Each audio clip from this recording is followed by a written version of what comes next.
அனைவருக்கும் இனிய வணக்கம். இன்றைய வகுப்பில் நாம் காணப்போவது இயற்கை. இயற்கையின் அழகு எவ்வளவு அற்புதமானவை!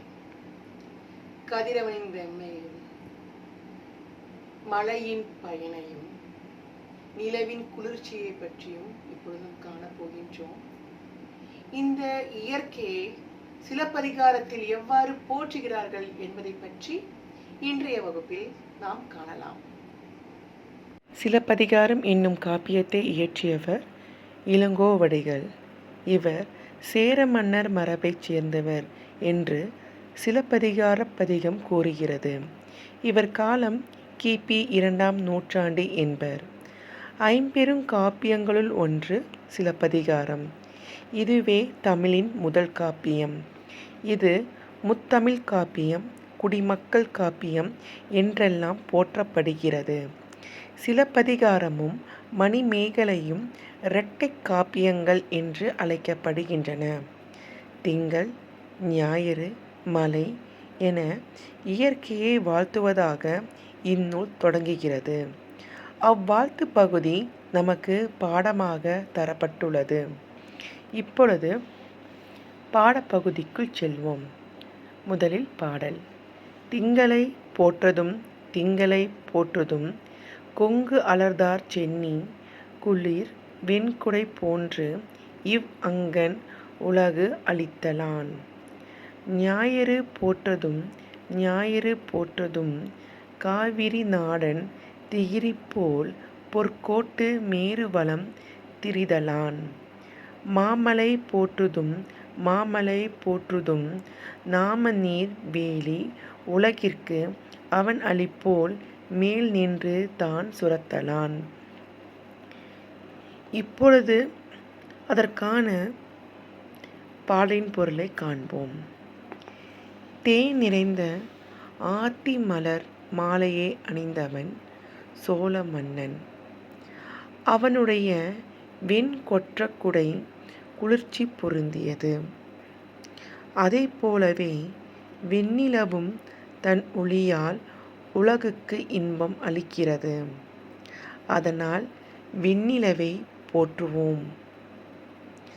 காவிரி ஆறு பாய்ந்து வளம் செய்யும் நாட்டை ஆட்சி செய்பவன் சோழ மன்னன்.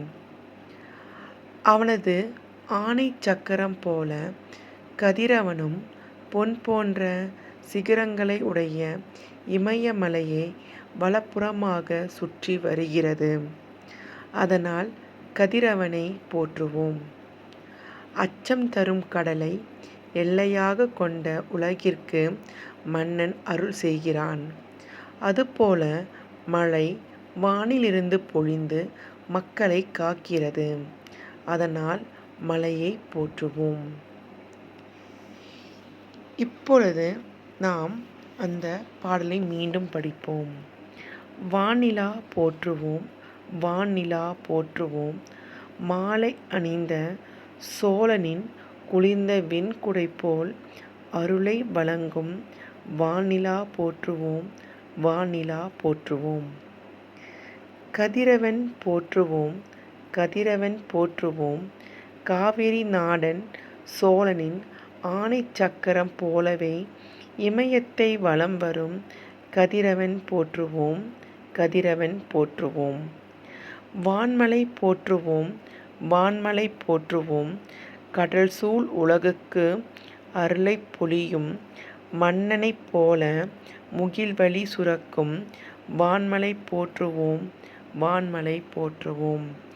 இப்பொழுது இந்த பாடலுக்கான சொல்லும் பொருளும் காண்போம். திங்கள். திங்கள் என்றால் நிலவு. கொங்கு என்றால் மகரந்தம். அலர் என்றால் மலர்தல். திகிரி என்றால் ஆணை சக்கரம். பொற்கோட்டு என்றால் பொன்மயமான சிகரத்தில். மேரு என்றால் இமயமலை.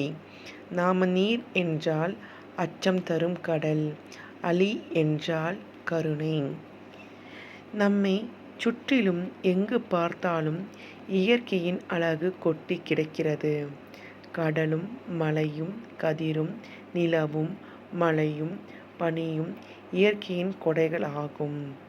அதனால் சிலப்பதிகாரம் என்ற பாடலின் மூலம் இயற்கையை நாம் எவ்வாறு போற்ற வேண்டும் என்பதை நாம் அறிந்து கொள்கிறோம். மீண்டும் மற்றுமொரு பாடப்பகுதியில் காணலாம். நன்றி, வணக்கம்.